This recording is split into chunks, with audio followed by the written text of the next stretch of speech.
பாஜக கூட்டணியிலிருந்து பிரிந்த அதிமுக கண்டுகொள்ளாத தமிழக அரசியல் கட்சிகள். பாஜக மற்றும் அதிமுக கூட்டணி முறிவுக்கு பின்னர் தமிழகத்தில் அதிமுக தலைமையில் ஒரு அணியை கட்டமைக்க எடப்பாடி பழனிசாமி அவர்களும், பாஜக தலைமையில் ஒரு அணியை கட்டமைக்க அண்ணாமலை அவர்களும் முயற்சி செய்து வருகின்றனர். ஆனால் பிரதான எதிர்க்கட்சியான அஇஅதிமுக தான் மிகப்பெரிய கூட்டணி கட்டமைக்கும் என ஆரம்பத்தில் பேசப்பட்டது. ஆனால் திமுக கூட்டணியில் உள்ள ஒரு சில கட்சிகளே அஇஅதிமுக கூட்டணியில் தங்களை இணைத்துக் கொள்ளும் என பேசப்பட்டது. ஆனால் திமுக கூட்டணியிலிருந்து எந்த கட்சிகளும் அஇஅதிமுக கூட்டணியில் இதுவரை போய் சேரவில்லை. ஆனால் மற்ற கட்சிகளும் இந்த அதிமுக கூட்டணியை நோக்கி வராததால் அதிமுக தலைமை மிகப்பெரிய கலக்கமடைந்திருக்கிறது.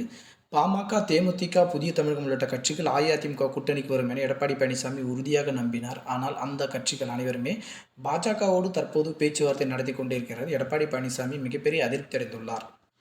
இன்று அஇஅதிமுக தலைமை அலுவலகத்தில் நடைபெறும் அதிமுக தொகுதி பங்கீட்டு குழுவின் கூட்டத்திலும் கூட எந்த கட்சியிலுமே வராத பட்சத்தில் எந்த கட்சிகளுடன் கூட்டணி அமைப்பது, தொகுதி பங்கீடு அமைப்பது என தொகுதி பங்கீட்டு குழுவே கலக்கமடைந்திருக்கிறது.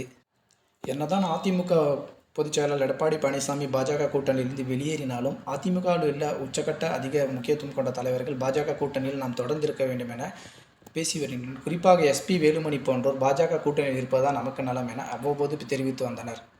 தற்போது ஒருபுறம் திமுக கூட்டணி மிக வலுவாக இருப்பதால் அதிமுக கூட்டணியில் யாரும் சேராத காரணத்தால் மீண்டும் அது திமுகவுக்கே வலு சேர்த்துவிடும். ஆனால் பாஜக தரப்பிலோ பாமக, தேமுதிக உள்ளிட்ட கட்சிகள் இணைந்து பயணித்தால் நிச்சயமாக 2 அல்லது 3 இடங்களில் வெற்றி பெறுவதற்கான வாய்ப்புகள் அதிகம்.